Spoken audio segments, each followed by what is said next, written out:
Bonjour, la FCCF vous souhaite ses meilleurs vœux et la bienvenue sur Air Ouverte. Il est 9 heures à Vancouver et à Kamloops, il est 10 heures à Whitehorse et à Edmonton, il est 11 heures à Saskatoon et à Winnipeg, il est midi à Toronto, à Ottawa et à Montréal, il est 13 heures à Moncton, à Caraquet et à Halifax, et il est même 13h30 à Saint-Jean-de-Terre-Neuve. Ici, à la place de la francophonie virtuelle, il est toutes ces heures-là. Ce pays, comme ce rendez-vous, est complètement tada. Pour notre premier rendez-vous de l'année, j'ai le plaisir de recevoir Marianne Ferron, chargée de projet, et Sarah Deluca, coordonnatrice à les Offices Jeunesse Internationaux du Québec, Logique. Logique favorise le développement des jeunes adultes âgés de 18 à 35 ans et grâce à la réalisation de projets comportant une mobilité en francophonie partout au Québec, au Canada et même à l'international. La conférence d'aujourd'hui vise vraiment à présenter deux programmes de Logique, le développement de carrière et le programme entrepreneuriat, et les opportunités offertes aux professionnels et entrepreneurs canadiens des communautés francophones en situation minoritaire. Alors, avant d'inviter Marianne et Sarah à me rejoindre sur la petite scène du Café Culture de la place de la francophonie, je voulais juste vous partager quelques informations, on va dire techniques. Déjà, vous prévenir que cette session, cette conférence va être enregistrée. Donc, vous pouvez couper la caméra si vous n'avez pas envie d'être vu et enregistré. Cela étant, c'est quand même beaucoup plus convivial de voir vos petites faces. Il va y avoir donc une présentation, une conférence, mais évidemment, on est là pour stimuler les échanges, les idées. Et si vous avez des questions, évidemment, n'hésitez pas. Pour ce faire, il va falloir vous approcher soit de la scène, monter sur scène, donc déplacer votre avatar avec les flèches de votre clavier pour être en mode porte-voix, afin que tout le monde puisse entendre votre questionnement, suggestion ou quoi. Si votre avatar est timide, vous pouvez vous approcher tout simplement du micro qui est en bas de la scène, comme dans la vraie vie. Et à partir de là, le dialogue va s'alimenter avec Sarah et Marianne. Et puis, si votre avatar est enjoué par ce qui se passe, vous pouvez appuyer sur la touche F et il va jeter des confettis. Et si nous sommes plusieurs à le faire, je vous invite à appuyer sur la touche F. Nous allons tous jeter des confettis. Et ça lance une petite salve d'applaudissements. Alors là-dessus, j'invite Marianne et Sarah à me rejoindre sur scène pour commencer ce premier complètement tabac de l'année. Alors Sarah, bravo. Marianne, quand tu veux. C'est bon? Ok. Ouais, ça fonctionne. Super. À vous. Bonjour tout le monde. C'est bon, vous m'entendez? Ok. Bonjour tout le monde. Merci de nous accueillir sur la place de la francophonie ce midi. Ce matin, selon on se trouve au Canada. Pareil, bonne et heureuse année à tous. Plein de beaux projets à venir pour 2023. Et peut-être plein de beaux projets avec Logique, qui fait. Donc, nous, aujourd'hui, on va vous présenter un peu plus ce qu'est Logique, notre offre. Et puis, par la suite, on peut en discuter. N'hésitez pas si vous avez des questions. Le but, c'est que ça soit un peu vivant et qu'on échange ensemble. Je sais pas si Sarah, tu as un petit mot à ajouter. Peut-être me présenter aussi. Donc, comme disait Sven, je suis chargée de projet chez Logique. Et moi, je suis au programme entrepreneuriat. Et ma collègue Sarah. Oui, moi, c'est Sarah Deluca. Je suis la coordonnatrice du programme de développement de carrière à Logique. Et puis, je me joins à Marianne avec ses vœux de bonne année 2023. Donc, je vais partager mon écran. Donc, on a fait un test il y a à peu près 1 minute et ça fonctionnait. Donc, j'espère que c'est toujours le cas. Vous voyez bien mon écran? Ok. Alors, donc, c'est parti. Logique, déjà, qu'est-ce que c'est? Logique, c'est la chronique pour les Offices Jeunesse Internationaux du Québec. C'est un organisme gouvernemental, donc du gouvernement du Québec, qui a été créé il y a pratiquement 55 ans. À la base, c'était pour favoriser les échanges entre la France et le territoire du Québec. Et puis, au fil des années, ça s'est ouvert pour qu'on puisse permettre à des jeunes de 18-35 ans, principalement québécois, de pouvoir se rendre un peu partout dans le monde. Donc, on est un guichet unique de mobilité jeunesse. c'est-à-dire que par mobilité, ce qu'on entend, c'est tous les projets qui incluent un déplacement entre son domicile et le lieu où on va réaliser une activité. Donc, ça peut être un stage, du volontariat, une mission économique, une résidence, participer à un événement. Ça peut prendre vraiment toute forme les projets. Et nous, notre spécificité, c'est on cible les 18-35 ans. Comme je vous disais, on est un organisme gouvernemental, donc on dépend notamment de plusieurs bailleurs de fonds et ministères, notamment le ministère des Relations internationales et de la francophonie. Mais on est aussi dans la politique culturelle du secrétariat à la jeunesse et du ministère de la Culture et des Communications.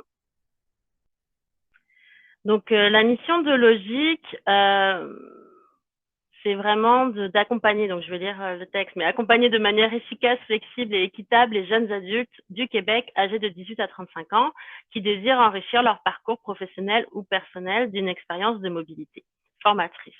Évidemment, si on est là aujourd'hui, c'est parce que notre programme s'adresse par certains aspects, certains de nos programmes s'adressent aux Canadiens francophones, mais c'est sûr qu'une grande partie de ce qu'on fait vise les Québécois.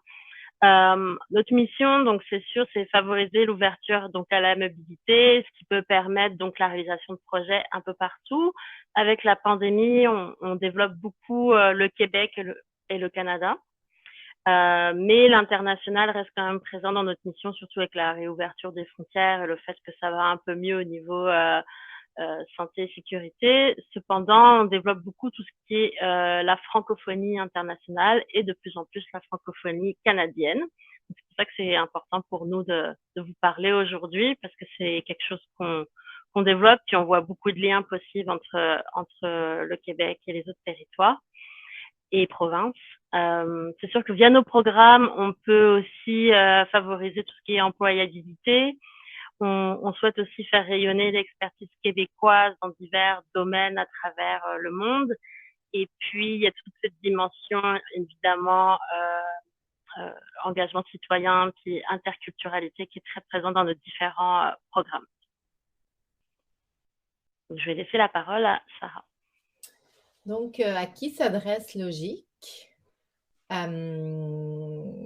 Voilà, Logique s'adresse en fait à deux clientèles spécifiques, donc aux jeunes adultes résidant au Québec, qui peuvent être toutes sortes de profils, mais il faut qu'ils soient des jeunes adultes âgés entre 18 et 35 ans résidant au Québec, donc soit citoyens, soit ayant fait un parcours d'immigration, ayant été acceptés officiellement par le gouvernement du Canada et ayant une carte REMQ valide. Donc, nous soutenons via nos différents programmes des étudiants, des demandeurs d'emploi, jeunes en insertion, des professionnels, des artistes, des jeunes engagés, des entrepreneurs, bref, toutes sortes de profils. On dit qu'à Logique, tout jeune a un programme pour lui.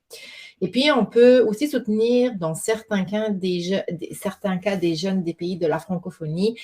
Et dans les pays de la francophonie, on inclut aussi le Canada francophone. Donc, dans le cadre de projets liés à la lutte contre les changements climatiques, dans le cadre de projets liés à la créativité entrepreneuriale jeunesse. Et tout récemment, aussi au niveau artistique, on a des possibilités d'accueillir spécifiquement des jeunes Canadiens francophones pour des résidences artistiques. Mais je vais vous en parler un peu plus loin dans le programme en fait concerné.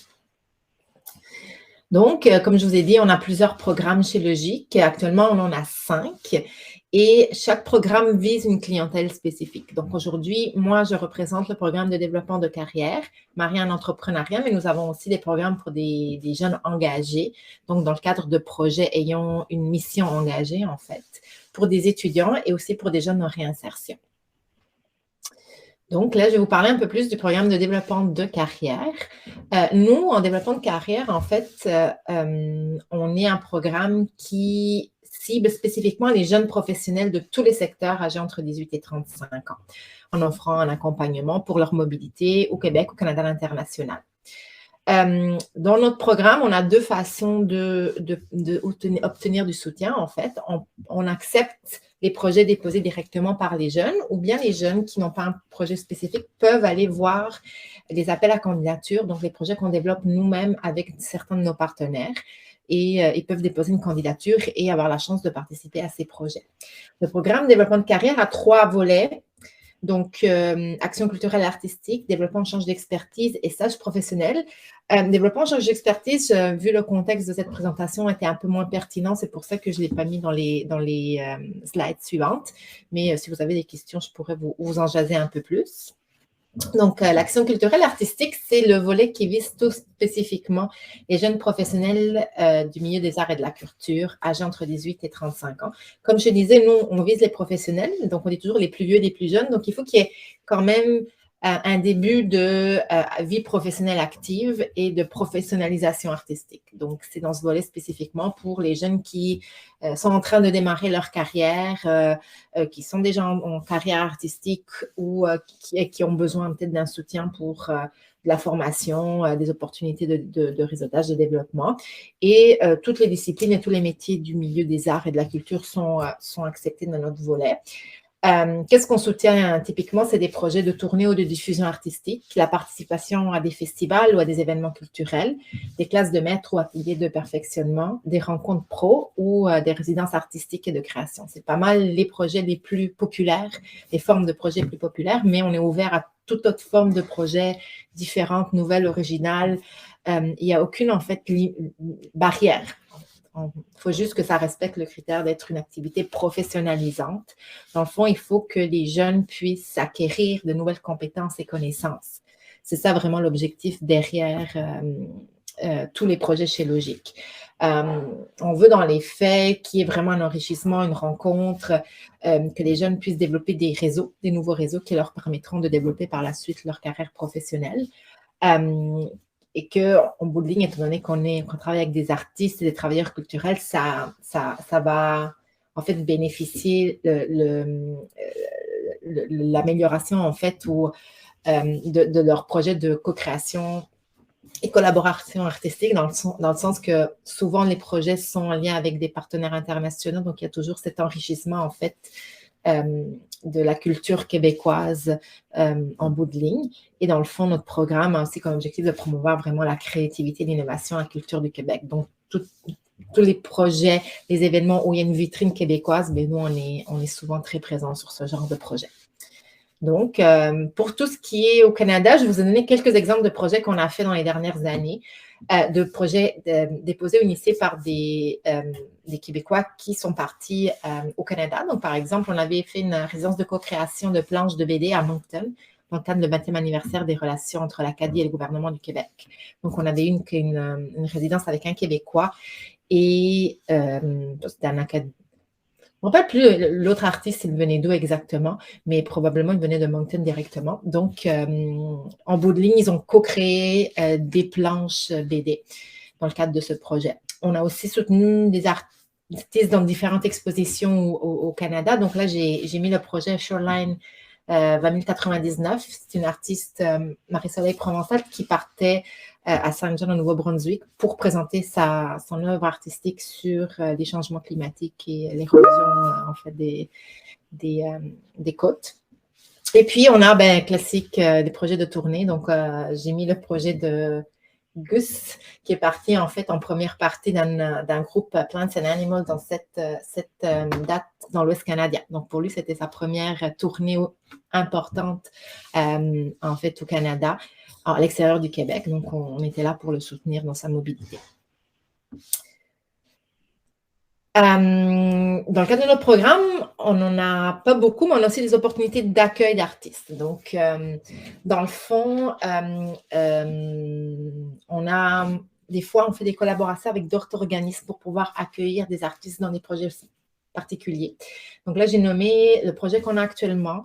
C'est pour l'exposition Migration qui va se faire pendant 1 an à la Biosphère de Montréal. Donc, dans le cadre de ce projet, avec le Centre de la francophonie des Amériques, on va pouvoir en fait soutenir 3 artistes francophones des Amériques, donc aussi francophones canadiens, pour pouvoir exposer et venir en fait à Montréal pour faire le vernissage et toutes les autres activités qui sont prévues avec les 23 autres artistes sélectionnés. Et comme je vous disais tantôt, dans le cadre de la politique québécoise en matière de francophonie canadienne, Logique s'est vu attribuer le mandat de développer des occasions de création collaborative en français au Québec et ailleurs au Canada. Et c'est pour ça que dans le cadre de cette politique, on a reçu des budgets pour offrir des résidences de création francophones ailleurs au Canada, mais aussi pour accueillir des Canadiens francophones sur des résidences artistiques au Québec dans des lieux d'accueil reconnus.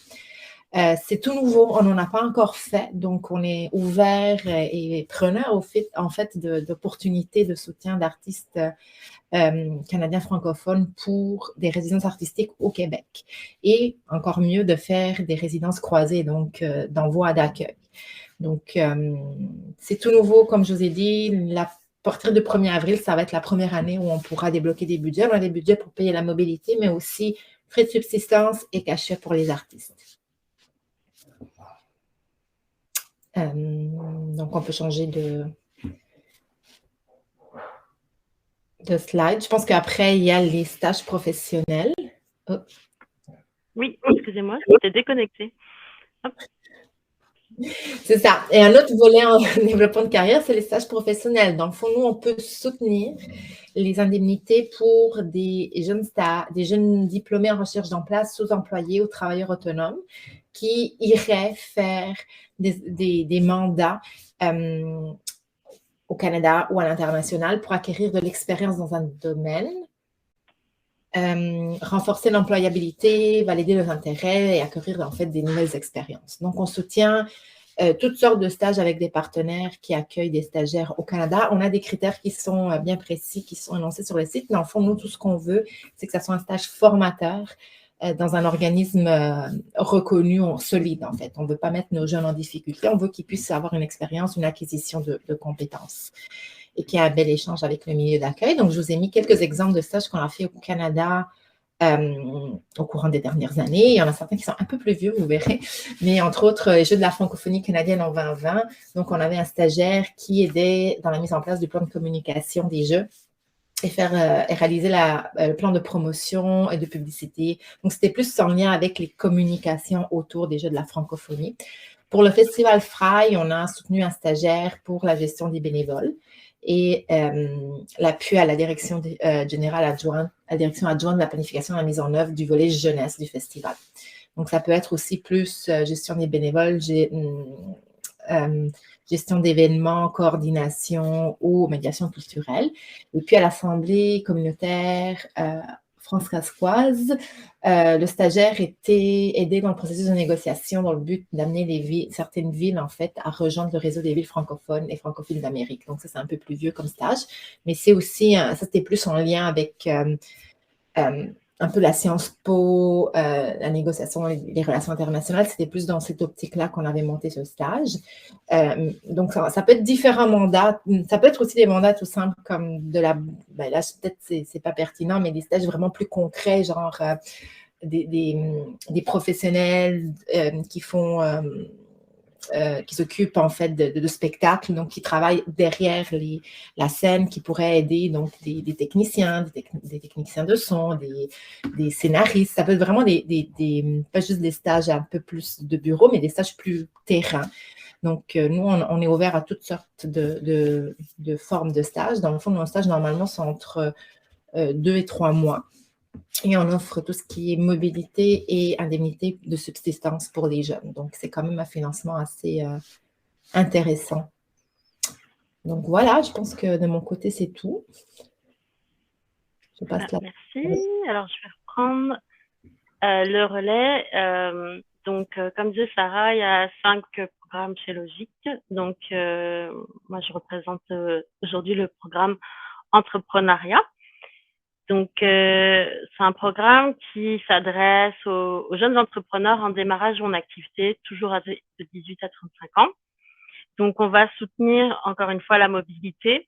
C'est sûr qu'avec la pandémie, il y a des projets virtuels qui se sont mis en place, mais le plus gros, c'est vraiment tout ce qui est mobilité.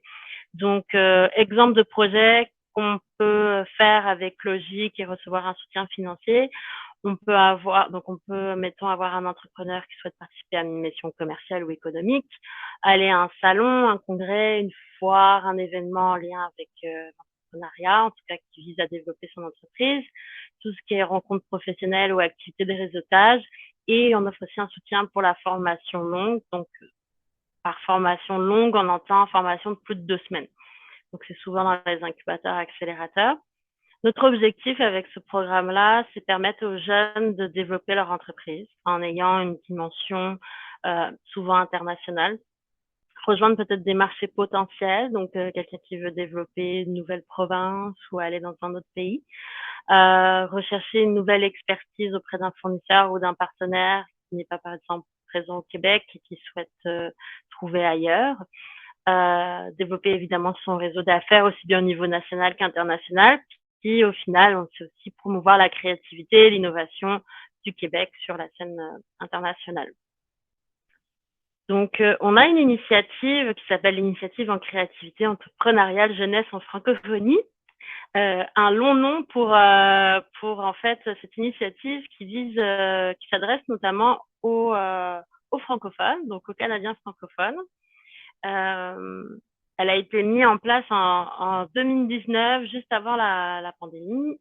Donc, elle s'est plus développée en format virtuel, mais ça marche aussi s'il y a un aspect de mobilité. Donc, l'idée, c'est de cette initiative, déjà, ça s'adresse à des entrepreneurs donc, du Québec qui souhaitent se former en francophonie et à des entrepreneurs francophones qui souhaitent se former au Québec. Donc, c'est vraiment l'aspect formation qu'on vient soutenir dans cette initiative. Donc, l'objectif, c'est vraiment soutenir la formation en français d'entrepreneurs du Québec, du Canada, de la francophonie, que ce soit dans un incubateur, un accélérateur ou tout organisme qui offre une formation d'entrepreneuriat, un organisme quand même reconnu. Et à travers tout ça, on veut favoriser le développement de compétences entrepreneuriales dans la francophonie économique, qui est être un acteur qui permet à la francophonie économique de se développer et puis de s'épanouir. Donc, on offre un soutien financier. Donc, mettons, vous êtes un entrepreneur. Déjà, nous, on dessert tous les domaines. Donc, c'est pour ça qu'on fait un lien assez fort avec le programme développement de carrière parce que les artistes peuvent être entrepreneurs. On peut aussi être à la tête, mettons, d'une OBNL en culture et puis pouvoir bénéficier du soutien en cette initiative. Donc, on offre un soutien financier, donc ça peut être très concrètement le remboursement partiel ou total du transport. On peut offrir une indemnité aussi hebdomadaire par semaine pour un maximum de 15 semaines. On rembourse aussi des frais d'inscription si la formation est payante, jusqu'à un maximum de 2 000 $. Et on peut offrir aussi une indemnité supplémentaire s'il y a un déplacement. Comme je vous disais, on peut soutenir les projets de formation en virtuel. Donc, mais si vous désirez venir au Québec physiquement et suivre une formation, mettons dans un incubateur accélérateur, on pourra offrir une indemnité supplémentaire pour tout ce qui est en lien avec l'hébergement et les repas. Disons que je suis allée vite. Je pense que j'ai passé une petite slide, mais c'est pas grave. Donc, c'était pas mal ça. Écoutez, je ne sais pas si vous avez des questions auxquelles on peut répondre, des idées de projets que vous avez en tête, si vous voulez parler. On vous écoute. Sinon, merci pour votre attention.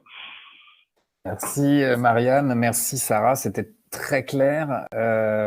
Puis je pense que oui, ça devrait soulever des envies de collaboration. Ce que je trouve intéressant d'un premier abord, c'est que on sent par vos programmes ou les nouveaux programmes une certaine forme de réciprocité. Je ne sais pas si c'était le cas les années précédentes, mais on sent qu'il y a du budget qui est débloqué, puis que là, tout d'un coup, oui, bien sûr, le mandat premier, c'est de promouvoir les jeunes Québécois d'entre 18 et 35 ans à entreprendre et à développer une carrière dans le reste du Canada ou ailleurs dans le monde. Mais là, tout d'un coup, il y a vraiment une réciprocité de se dire, OK, on peut accueillir des entrepreneurs ou des carrières, des jeunes artistes en développement de carrière et de les faire venir au Québec pour se professionnaliser, etc., etc. Donc, en tout cas, c'est pour ça que je vous ai invité aujourd'hui. Je voulais absolument que ce message passe auprès de notre réseau. Oui, c'est parce qu'on a eu cette ouverture récemment parce qu'on est dans la politique culturelle du secrétariat aux relations canadiennes. Donc, c'est pour ça que, par exemple, le programme de Sarah peut accueillir des artistes francophones du Canada francophone en résidence au Québec. Nous, dans l'aspect formation, ça a été débloqué un petit peu avant. Mais oui, il y a vraiment l'idée, je pense, pour Logique, de faire vivre la francophonie canadienne et puis de favoriser les échanges entre le Québec et les autres provinces en français, et puis de réaliser des projets croisés. Donc, ça, oui.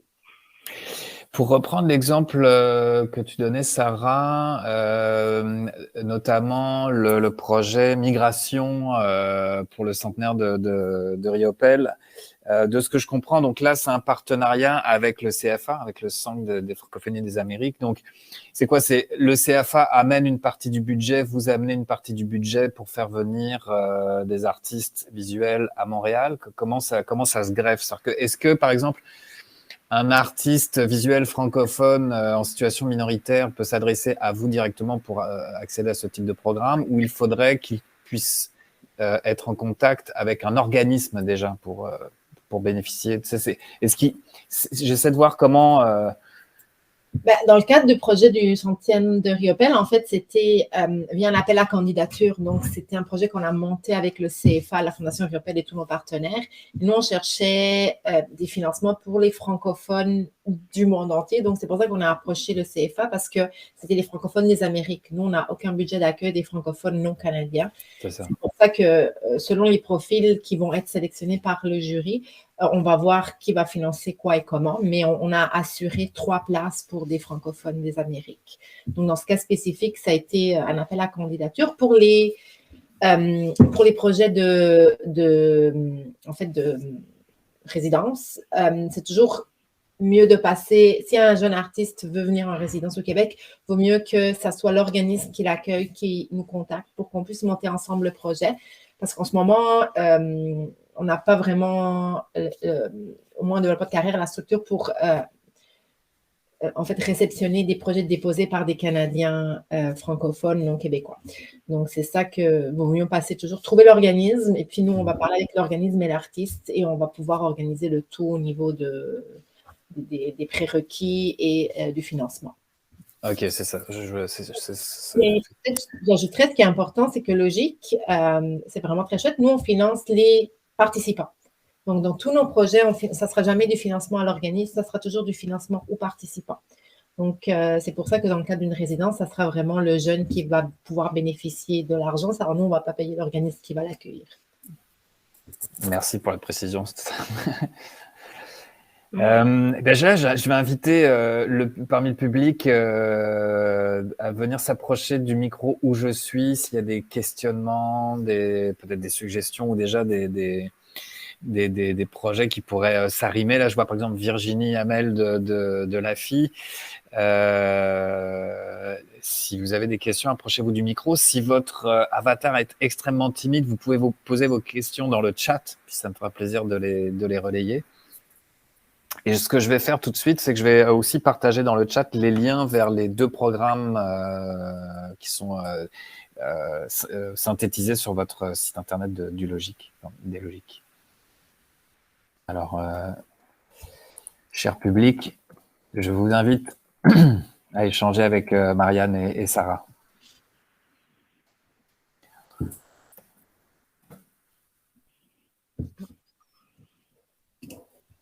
Est-ce que vous avez déjà eu des exemples? Est-ce que vous avez, là, à part ceux que vous avez cités, est-ce qu'il y a là avec les nouveaux programmes que vous avez lancés, est-ce qu'il y a déjà des choses qui sont en train que vous pourriez déjà annoncer, qui sont déjà faits avec des organismes francophones du pays en situation minoritaire? Ou est-ce qu'il y a des artistes là? Est-ce que vous avez vu un intérêt que tout d'un coup l'information est vraiment passée dans le réseau, puis qu'il y a des jeunes justement qui sont venus vous contacter à ce niveau-là pour ces nouveaux programmes? Nous, c'est sûr qu'au niveau entrepreneuriat, on a une entente avec le REDE, qui est le réseau de développement en employabilité et en entrepreneuriat du Canada, donc qui comme présent dans toutes les provinces et qui dessert des services pour les minorités francophones. Donc depuis un an, on a beaucoup travaillé avec eux à faire justement parler de notre offre, tout ça. Donc ça commence à porter ses fruits. Au niveau artistique, je pense qu'on est au début. En tout cas, il y a déjà des projets qui ont été faits, mais Non, pour le moment, on dit, on partage la bonne nouvelle, mais c'est vraiment, vraiment tout nouveau. Donc, nous, c'est comme nous, on est facilitateurs de mobilité, on n'est pas des acteurs culturels, vraiment dans le terme propre du terme.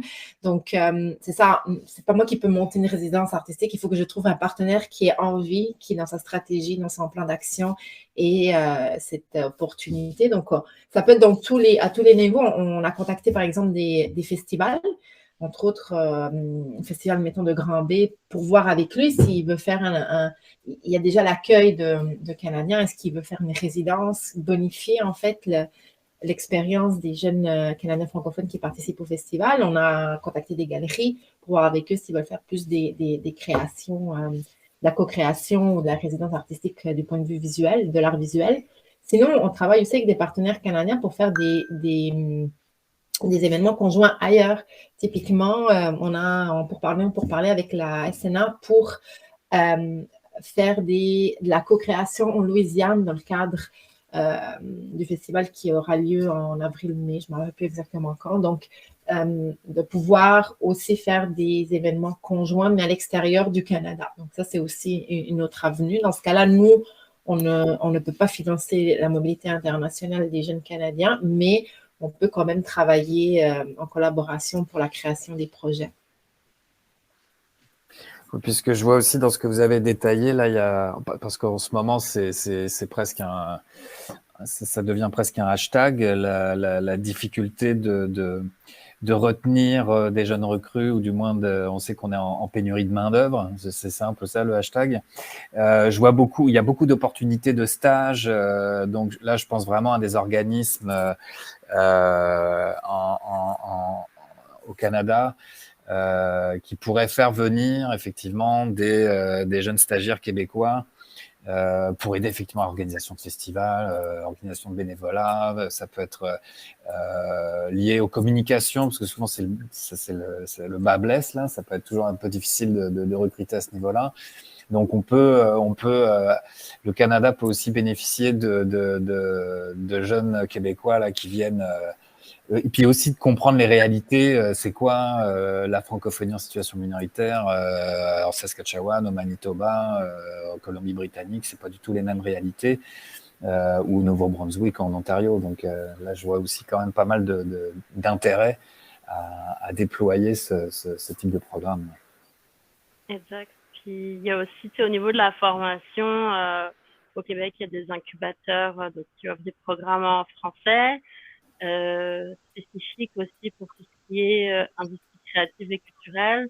Donc, comme dit Clara, nous, on va pas créer les programmes, mais on peut être le facilitateur pour mettre en relation avec les incubateurs ou relayer le fait qu'il y ait des participants des autres provinces qui voudraient venir et apporter du corps. Donc, ça peut être envisagé aussi, là. On n'a pas de limite à notre créativité, peut-être le temps des fois, mais disons que si c'est prévu et puis c'est des choses qui peuvent être mises en place. On travaille avec des partenaires, mettons aussi du Québec, mais avec un partenaire du Québec qui est un partenaire, mettons là récemment avec un partenaire de Colombie-Britannique pour créer une formation qui vise par la suite à ce que des jeunes de Colombie-Britannique viennent au Québec, puis qu'il y ait une réciprocité pour que les jeunes du Québec aillent en Colombie-Britannique. Puis en amont, ils ont toute une formation pour bien comprendre les spécificités des territoires, puis en quoi ça peut être bénéfique pour développer leur entreprise ou autre. Donc voilà, ce type de projet qu'on peut imaginer. C'est ça, c'est assez récent pour nous aussi en entrepreneuriat, tout ce qui est développement de la francophonie canadienne. Ça nous semble super riche et enrichissant aussi bien pour les Québécois aussi, qui je pense des fois ne se doutent pas qu'il y a des francophones ailleurs qu'au Québec. Donc Donc c'est ça, c'est ouvrir le dialogue, favoriser les échanges, puis faire en sorte que les jeunes réalisent leurs projets, puis que ça les mène loin. Oui, puisque de ce que je comprends, c'est qu'en fait, il y a vraiment un volet d'accompagnement. Oui, la finalité, c'est d'accompagner la mobilité, c'est de financer la mobilité. Enfin, genre, vous avez des enveloppes, ok, mais on sent tout un travail de recherche, de terrain, de partenariat. Il y a tout un travail qui est fait en amont avant que les enveloppes descendent dans les poches et puis de ce que je comprends, c'est que c'est vraiment de l'argent qui va au final aux jeunes de 18 à 35 ans. C'est-à-dire que c'est pas les organismes peuvent greffer des projets et des enveloppes aussi, mais l'objectif, c'est vraiment qu'à un moment donné, un jeune artiste en développement de carrière ou un jeune entrepreneur en voie de professionnalisation ou en besoin de formation ou quoi, bah là, c'est lui qui va bénéficier de tout ce travail que vous avez fait en amont de partenariat, etc. Exact. Puis, mettons, moi, j'ai déjà appuyé des demandes de subventions. S'il y a un organisme du Québec, un organisme d'une autre province qui dépose, que ce soit au SQRC ou aux différents bailleurs de fonds. Bon, il n'y en a pas des tonnes, mais des fois, nous, on peut pas demander un organisme du gouvernement du Québec, mais on peut appuyer. Donc, ça peut être quand même intéressant aussi au moment de la demande de la subvention. Donc, c'est ça, le soutien financier va au final aux jeunes, mais c'est sûr que on travaille en collaboration avec des partenaires, donc chacun en tire un avantage et puis travaille pour développer son organisme et puis son plan d'action, sa stratégie, tout ça. Donc ouais, je pense qu'il y a vraiment moyen d'exploiter nos services pour faire en sorte que les jeunes de la francophonie puissent en bénéficier, en fait. Et je vous ai copié dans le chat un lien. C'est un lien d'un programme de nos collègues français. En fait, Logique est composé de 2 organismes. Donc, l'Office franco-québécois pour la jeunesse qui a une section au Québec, mais une section en France aussi. Et la section française a reçu un financement d'un mécène pour pouvoir soutenir des projets de coopération franco-canadiens. Et dans le cadre de ce programme, cette année, ça va être la première, mais c'est sur 5 ans. Donc, il y aura 4 autres éditions. Les jeunes peuvent déposer des projets pour obtenir du financement pour des projets en France, mais c'est des financements pouvant aller jusqu'à 30 000 € par projet. Et dans le cadre de ce programme, on peut aussi soutenir des projets de diffusion, de réalisation d'un projet artistique. Donc, ça va vraiment dans des types de dépenses qui vont outre la simple mobilité ou les indemnités de séjour. C'est vraiment pour la réalisation du projet. Donc, je sais que l'appel est ouvert jusqu'à la semaine prochaine. Donc, si jamais, je sais que c'est dans la minute. C'était bien le temps de le partager, effectivement. On va absolument relayer ça sur nos réseaux, là. Et ils m'ont dit qu'ils ont quand même au moins 2 projets qu'ils aimeraient soutenir de Canadiens francophones. Donc, c'est pas juste des Québécois, c'est vraiment pour tout le Canada. Et puis, donc, des Canadiens qui iraient en France. Et le reste, ça serait des projets de Français qui iraient au Canada aussi, pas juste au Québec. Donc, c'est quand même un beau financement que normalement, nous, on n'a pas ces montants-là à dédier à un seul projet. Et c'est une première. Donc, moi, je dis, même si ce n'est pas parfait, déposer, parce que c'est la première année, il y a toujours plus de chances que l'année 2. Est-ce que tu sais s'ils vont faire ça va être un appel par an ou est-ce qu'on peut penser qu'il y en aurait un par an? On dit ça, mais en ce moment, ce qui est établi, c'est 1 par an pendant 5 ans, mais c'est la première année, donc il faut voir qu'est-ce qu'ils reçoivent, les difficultés de tous et chacun pour voir si c'est peut-être ils vont changer de période dans l'année, etc. Mais leur année fiscale, c'est du 1er au 31 décembre, donc on peut penser que ça soit fin d'année de chaque année pour l'année fiscale suivante. On va surtout surveiller si la date s'arrête strictement au 19 janvier ou si peut-être qu'il la repousserait un petit peu. Excellent, on va vraiment relayer ça aussi. Mais merci, oui, de nous notifier le logique du côté en France, là, du côté de l'Atlantique, là. Oui, c'est très rare de soutenir des projets non québécois. Ouais, vraiment.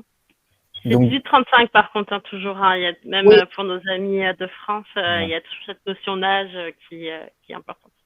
Oui, mais ça veut dire que, alors même quand on traverse l'Atlantique, même en France, il y a cette ouverture et curiosité de travailler avec la francophonie en situation minoritaire, pas seulement le Québec, parce que ça, on sait que le Québec et la France, sont très liés là, mais là maintenant on va tisser des liens plus largement. Excellent, merci beaucoup. Marianne et Sarah, merci à vous deux pour cette présentation de ces programmes et puis de tous les détails et les exemples que vous nous avez donnés. Je rappelle à mon public que cette séance a été enregistrée, donc moi je vais continuer de diffuser de l'information, je vais relayer les liens là qu'on vient de se partager dans le chat.